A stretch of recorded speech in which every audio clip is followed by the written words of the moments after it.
অনেক ফ্যান আমি আজকে রান্না করব ইঁচড়ের সবজি। তো আপনারা সবাই দেখবেন, লাইক কমেন্ট শেয়ার করবেন প্লিজ।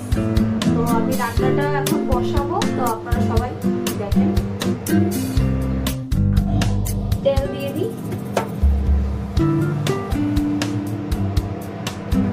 কারণ ইঁচড়ের সবজিতে একটু তেল লাগে।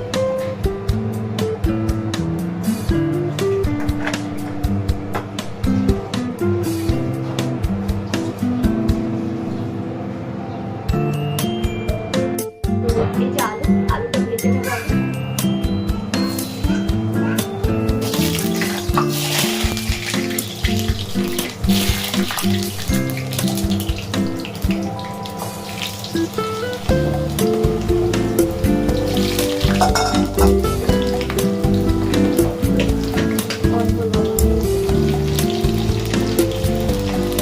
একটু লবণ দিয়ে দিলাম,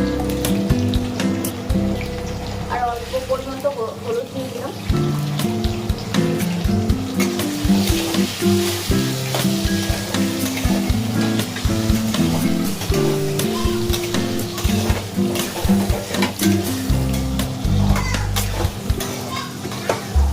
আলু ভাজা হয়ে গেছে, নামিয়ে দিচ্ছি।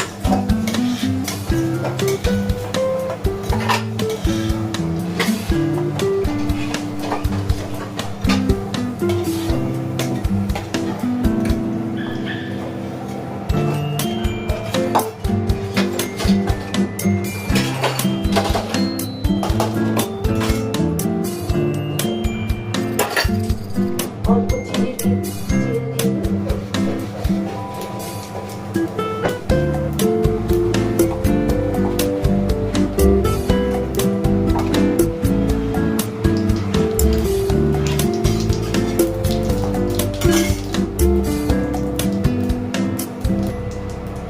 পেঁয়াজ ভেজে নিচ্ছি।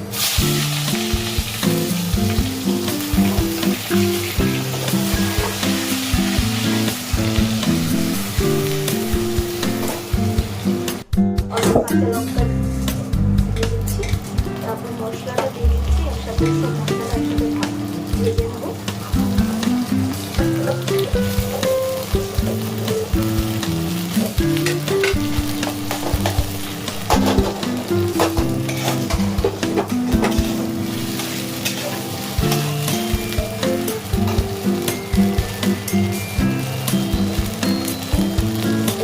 লবণ দিয়ে দিচ্ছি,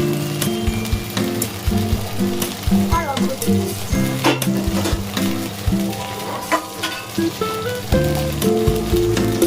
হলুদ এক চামচ।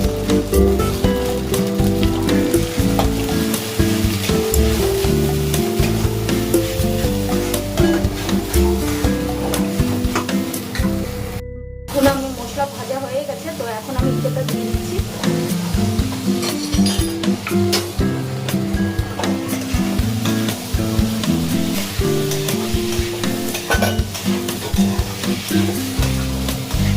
ইঁচড়টা ভালোভাবে কষাই নেব, তারপর আলু দেবো। আগে আমি ইঁচড়টাকে সিদ্ধ করে নিচ্ছি, তারপর তাড়াতাড়ি হয়ে যাবে। সিদ্ধ করে নিলে ভালো করে কষাই নিই, তারপর আলুটা দিই। এখন ইঁচড় কষানো হয়ে গেছে, তো আলুটা দিয়ে দিচ্ছি। তো একসাথে এখন কষিয়ে নেবো। আজকে আমি যে মশলাটা করেছি, আমি নীল পাতায় বেটে নিয়েছি আজকে। কারণ কি, আজকে মিক্সারে মশলা করলে মশলাটা এতটা ভালো লাগে না, তাই আজকে আমি শিলপাটায় মশলাটা করে নিয়েছি। শিলপাটায় করলে খুব টেস্টি হয়। আমার কষানো হয়ে গেছে, তো আমি এখন জল দিয়ে দেবো।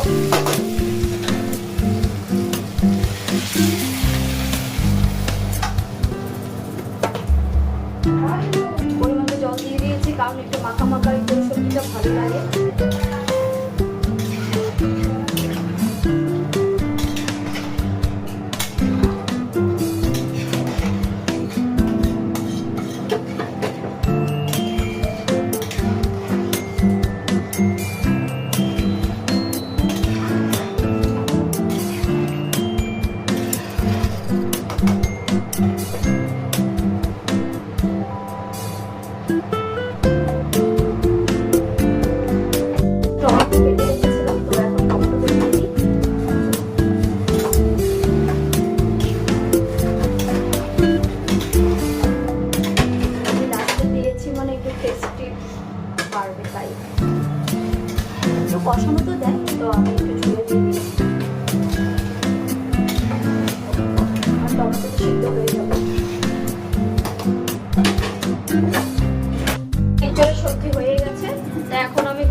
গুঁড়া করে দিয়েছি।